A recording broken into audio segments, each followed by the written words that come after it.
देखिए, जब हमें पता है कि हमने इस कहानी में सीख देखा कि सब कुछ पहले से तय था, किस प्रकार का सुर का आना, बच्चे का जन्म होना, तो मीन्स हम लोग जो अपने जीवन के अंदर कर रहे हैं, कार्य कर रहे हैं, जो हमारी लाइफ के अंदर डे बाय डे इवेंट्स होते हैं, कुछ अच्छे कुछ बुरे, तो उनका कोई एक मीनिंग होता है ना। वो जो हो रहे हैं वो शॉर्ट टर्म के लिए नहीं हो रहे, वो एक लॉन्ग टर्म के लिए हो रहे हैं। अगर आपकी लाइफ के अंदर कुछ डेली कोई एक इवेंट हुआ है, तो इसका मतलब कि लॉन्ग टर्म के लिए भगवान ने आपके लिए कुछ ना कुछ जरूर बड़ा सोच रखा है। वो आपका कर्म है जिसे आपने पूरा करना है। बट अब इस स्टोरी के पीछे का थोड़ा सा मैं आपको लॉजिक और बताती हूँ, ठीक है। अगर कृतिका नक्षत्र जो होता है, कृतिका नक्षत्र में बच्चे का जन्म होना बहुत मुश्किल है। अगर किसी की डिलीवरी हो रही है और कृतिका नक्षत्र आ जाए, तो ये डिलीवरी नॉर्मल डिलीवरी नहीं होगी, क्योंकि यहाँ पर बच्चे को जन्म लेने के लिए बहुत प्रयास करने पड़े। पॉसिबल ही नहीं है मैम ये, मतलब। बिना, क्योंकि इसका जो सिंबल बताया गया है वो छुरी बताई गई है, हम्म। तो मतलब बिना सर्जरी के इस नक्षत्र में बेबी नहीं हो सकता। बहुत क्रिटिकल कंडीशन है। अच्छा। तो पर अब मैम जो भी जन्म लेगा वो बहुत शुभ है ना? उसका जन्म किसी वो ना तो किसी ये। उद्देश्य को पूरा करने के लिए हुआ है। अगर कोई बच्चा कृत्तिका नक्षत्र में आ रहा है, तो वो एक हम्म। आम उसका जन्म किसी ना किसी एक ऐसे उद्देश्य के लिए पूरा करने के लिए हुआ है। मतलब कोई हम्म। पैटर्न पीछे से होता हुआ आ रहा है। और मैम मान लो जैसे कृतिका नक्षत्र में कोई जन्म ले और वो मतलब कुछ कारण के वजह से उसकी डेथ हो जाए, जैसे छठी में या उसमें, तो फिर मैम वैसे तो उसका कुंडली पावरफुल है, पर वैसे अगर वो डेथ हो जाए तो लड़का ही है। तो अगर तो मान लो शायद जैसे, ये। हाँ जी। तो उसका उतना ही पैटर्न, उतना ही कर्म था उसका, मतलब कि वो एक कष्ट देने के लिए आया था।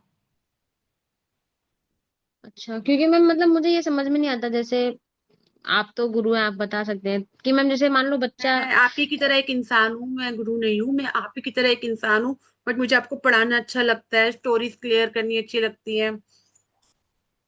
नहीं मैम, आप एक मार्गदर्शन तो कर रहे हैं और तो कोई नहीं कर सकता, ऑब्वियसली बात है, गुरु ही कर सकता है कोई, कि जिसको नॉलेज हो, है ना। तो मैम जैसे मुझे एक डाउट था कि जैसे मान लो कोई बच्चा है ना, वो जन्म लिया और कोई 1 महीना, 6 दिन, 12 दिन, कितना भी दिन होके पैदा होके मर गया, तो मैम वो ऐसा क्यों होता है? अगर जैसे भगवान है, कहा जाता है कि भगवान हमारे सब है ना, जो भगवान करता है अच्छा ही करता है हर चीज के लिए। तो मैम इतने नवजात शिशु को कैसे वो मतलब उनकी सांसें अगर कैसे छीन छह सकते हैं? से ठीक है, बारह मैं दिन समझ। मतलब कुछ दिनों में होके चला गया, तो इस दौरान उसने अपने उसकी पेरेंट्स की लाइफ देखो कैसी रही उसके जाने से या उसके आने के बाद। इस ड्यूरेशन में उसकी फैमिली में किसको क्या फर्क पड़ा, वो उसी के लिए ही आया था। मान लो मैम कुछ फर्क नहीं पड़ा हो, सिर्फ डेथ हो गई हो, तो दुखी होगा, नॉर्मल सी बात है, कोई फर्क नहीं पड़ा तो हो। वो दुख खुशी। देने के लिए ही आया था। कि मतलब वो इंसान दुख की अनुभूति करे थोड़ा, कि हाँ मतलब दुख कैसा होता है। हाँ, वो उसी के लिए ही आया था। अच्छा। अच्छा। देखो कि अगर कृतिका नक्षत्र में किसी बच्चे का जन्म होगा ना, तो देखो जब ये बच्चे को हम्म। हुआ, तो ये बच्चा हम्म। अलग अलग छह माताओं से अलग अलग विभाजित हो गया। सब लोग इसके ऊपर हिस्सा लेने आ गए। पृथ्वी ने कहा मेरा है, शिव ने हम्म। कहा मेरा है। तो वो मास्टर वाला जो प्यार था वो तो इसे मिला नहीं ना। हम्म। पर मैम फिर भी कुछ, सबको उन्होंने कुछ ना कुछ तो दिया। सब उन्होंने कुछ। सबके लिए रखा, बट कठोरता कितनी रही। हम्म। तो ये क्या सिखाता है, ये इसके अलावा आपको ये स्टोरी क्या बताती है? कोमल मंगवानी जी, आप बताओ अपने आप को अनम्यूट कर कर। देखो, मेरे को ना सिर्फ पढ़ा के जाने में मजा नहीं आएगा, जितना डिस्कस करेंगे ना उतना बहुत चीजें निकल कर आएंगी। हम्म।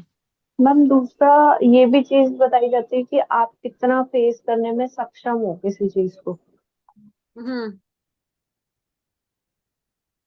और ये चीज मेरे को समझ में आई। इसके अंदर स्टोरी में ना, कि आप कितना फेस कर रहे हो। क्योंकि देखो अगर उनको 6 पार्ट में डिवाइड करा गया तो वो चीज भी इजी नहीं थी, कोई भी माँ देख नहीं सकती। तो एक माँ के लिए भी डिफिकल्ट था और बच्चे के लिए भी डिफिकल्ट था। दोनों के लिए डिफिकल्ट था, दोनों को ही त्याग करना था। हम्म।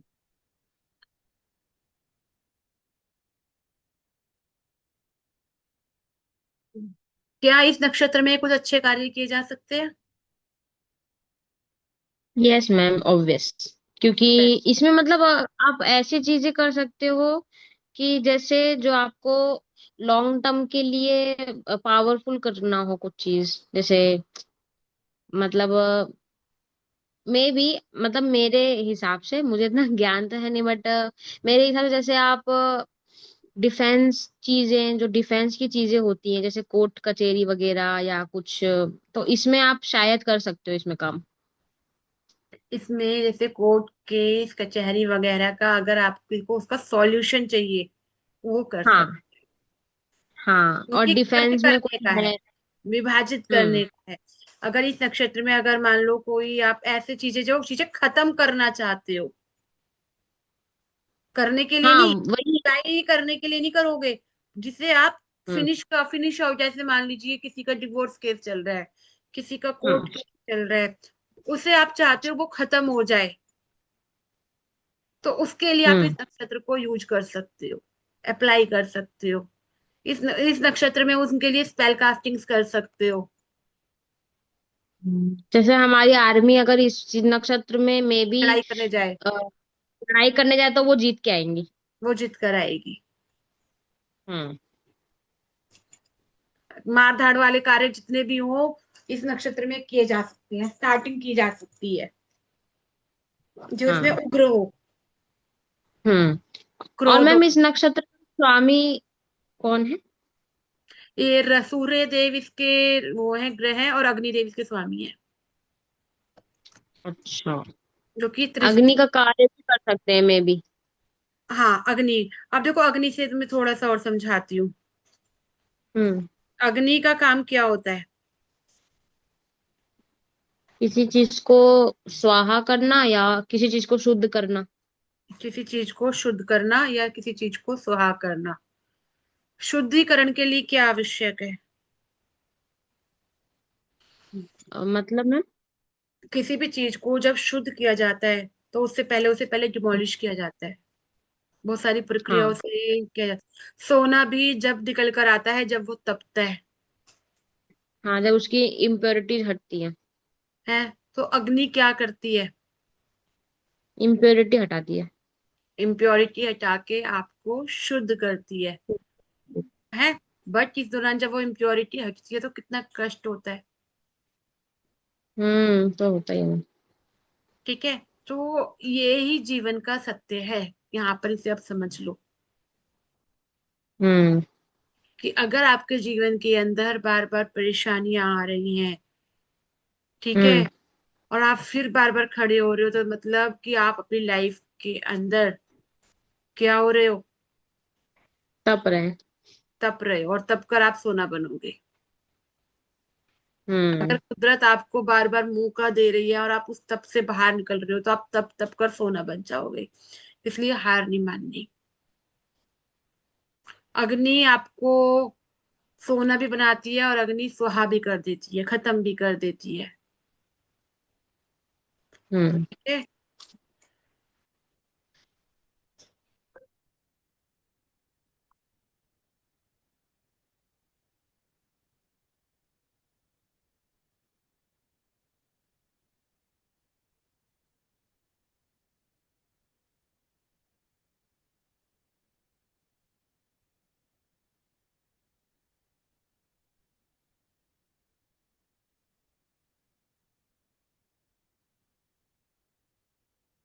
इसका की पॉइंट क्या है? अगर ये नक्षत्र अच्छा होगा, कृतिका नक्षत्र में किसी का जन्म होता है, और तो इसका पॉजिटिव पॉइंट क्या होगा? ऐसा बच्चा कैसा होगा? तेज बुद्धि वाला होगा, बहुत शार्प माइंडेड होगा, लीडरशिप क्वालिटी होगी, हम्म। कॉन्फिडेंस इतना होगा कि एक आवाज में सामने वाले को खड़ा कर दे। Hmm. And it's a good leader. Like as आप आर्मीज के लीडर्स को देख सकते हो, अगर ये पॉजिटिव है। हम्म। बट अगर ये नेगेटिव होगा तो क्या होगा? Emotional confidence. अनबैलेंस, कॉन्फिडेंस कम होगा, हम्म। इमोशनल अनबैलेंस होंगे। क्योंकि और अग्नि से रिलेटेड है, जो अग्नि कहाँ है? हमारे पेट में। सारा खाना जठराग्नि डाइजेस्ट करती है। तो ये अनबैलेंस होगी। एसिडिटी की प्रॉब्लम, टेंशन, स्लीपलेसनेस, ये सब चीजें होंगी। ऐसे बच्चे हम्म। को अपने जीवन के अंदर प्यार की कमी का एहसास होगा। उसका जो बच्चे का पालन होगा वो बहुत टफनेस होगा, अगर ये इसका नेगेटिव पॉइंट देखा जाए। हम्म। तो ऐस अब अगर मान लो जब अग्नि अनबैलेंस हो गई तो इसका उपाय कैसे करोगे?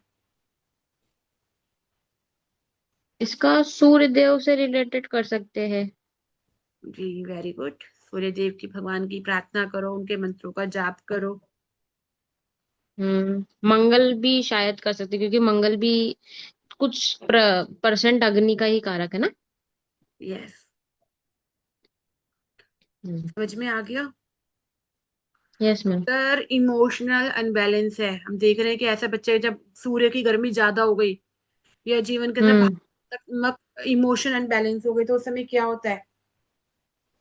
डिस्टर्ब हो जाता है। तो वो पानी को बैलेंस कर कहाँ से किया जाएगा? सूर्य से। नदी में स्नान करो। नदी में। क्योंकि नदी पानी है ना, वो आपके जो हाँ। चीज बैलेंस है उनको बैलेंस करती है। आप जब देखना, जब कभी भी हम्म। आप नदी में स्नान करने जाते हो तो आपको एक नई ऊर्जा का अनुभव होता है। ये तो है मैम, लाइफ भी बहुत अच्छी चेंज हो जाती है, मतलब पॉजिटिव रहता है बहुत, काफी दिन लाइफ। हाँ। तो आप नदी में स्नान करो, पौधों को पानी दो, हम्म। पौधों की सेवा करो। ये आपका अच्छा। इमोशन, अगर ये आप जा काफी जगह हेल्प कर सकते हो इस चीज के लिए। अगर कोई व्यक्ति डिप्रेशन में जा रहा है या बहुत ज्यादा अनबैलेंस हो रहा है, तो कहते हैं ना, जब बहुत ज्यादा गुस्सा आता है तो कहते हैं भैया पानी पी ले एक गिलास पहले। हाँ। कहते हैं ना, पानी जब घर में, जब भी हस्बैंड घर से बाहर से घर आते हैं तो एक गिलास पानी दिया जाता है कि शांत हो जाओ। Yes ma'am, right. होता है, नहीं होता है? तो शांति मम्मी के वही लिए। ट्रेनिंग देके बैठती है शादी के बाद कि पानी जरूर देना है। फिर मैंने पूछा भी था मम्मी से अपने, तो मम्मी ने भी यही कारण दिया था, इसलिए हंसी आ गई। एक तो पानी पीने से राहु शांत होता है, सबसे बड़ी बात। अच्छा। किसी को गुस्सा आ रहा है, झगड़ा हो रहा है, तो लड़ाई झगड़े का कारण क्या है? गुस्सा तेज, राहु भड़क रहे हैं। तो उनको शांत करने के लिए आप चंद्रमा का यूज करते हैं। हम्म। नदी स्नान करो, पानी पियो। राहु राहु को शांत करने का और है कि जैसे मतलब मैंने देखा है कि राहु जब एक्टिवेट होता है ना, तो बंदा ना चाहते हुए भी, मतलब उसका टॉयलेट में समय बढ़ जाता है। ऐसा क्यों होता है मैम? मतलब चलो टॉयलेट का तो कारक है ही, क्योंकि वो बट टॉयलेट इतना वही का है। खिंचाव, क्योंकि खिंचाव क्यों मैम? क्या, इतना खिंचाव क्यों कि मतलब ना चाहते हुए भी इंसान घंटों घंटों बैठा रहता है उसी के अंदर। आजकल का ट्रेंड ही है ये, मोबाइल को लेके बैठ जाते हैं। मोबाइल, हमारे घर में भी कुछ महानुभव ऐसे हैं, 2-2 घंटे समय बिताते हैं। मैम बट ये मुझे पता नहीं, अच्छा ही नहीं लगता क्यों। मतलब टॉयलेट बिठाना है तो सोफा है, बेड है, चेयर है, तो टॉयलेट में वहां ही क्या उन्हें मजा आता है एकांत है, वहां उन्हें कोई डिस्टर्ब नहीं करने वाला, सबसे बड़ी बात। और मोबाइल हाँ। जो है, मोबाइल भी जो है वो राहु का ही कारक है। हम्म। ठीक है ना? तो एक ऐसी चीज है ना, मैं कुछ दिनों पहले एक जोक बना था। एक ऐसी चीज जो हर जगह चली जाती है, मंदिर भी, घर भी, बिना धोए, वो मोबाइल है। क्या मोबाइल को कोई धोता है? ये सब जगह शुद्ध का कारण का बन जाता है, बट ये बहुत नेगेटिव इफेक्ट है। हम्म। जो व्यक्ति घंटों अपने मोबाइल को लेकर टॉयलेट से बैठते हैं, धीरे धीरे उनका बिजनेस बिल्कुल खत्म हो जाता है, उनका हम्म। खुद खत्म हो जाता है। मैम जो मोबाइल की कंपनी बनाते हैं ना, एप्पल और सैमसंग, इतने बड़े बड़े, वो खुद बहुत कम मोबाइल का प्रयोग करते हैं, और टॉयलेट में तो ले ही नहीं जाते कभी, जो कि उनके पास तो कितना बर्डन है, इतने बड़े कंपनी के एक तरीके से मालिक हैं वो, उनको तो कितनी सेल्स और क्राइसिस का सामना करना पड़ता है। बट हम इंसान ही इतने मतलब कुछ इंसान ऐसे जो मूर्ख हैं, वो मोबाइल में ऐसे गड़ जाते हैं, ऐसा लगता है उसी के लिए बने ही है वो। अभी समय ही ऐसा है, क्या कर सकते हैं। पहले आउटडोर एक्टिविटीज बहुत ज्यादा थी, आज का समय में हम्म। आउटडोर एक्टिविटी रही ही नहीं। मैं मुझे तो मोबाइल से मतलब मैं जैसे अभी भले क्लास वगैरह ले लेती हूँ, इतना ही मेरे लिए इतना हो जाता है कि ऐसा लगता है ओवरलोड हो रहा है। मैं तो मोबाइल को मैं पूरा दिन छूती नहीं हूँ, छूती ही नहीं हूँ। मतलब मैं और कुछ करने जैसे मुझे ना ये सब नहीं पसंद है मुझे। मैं पेंटिंग कर लूंगी, कुछ बना लूंगी, कुछ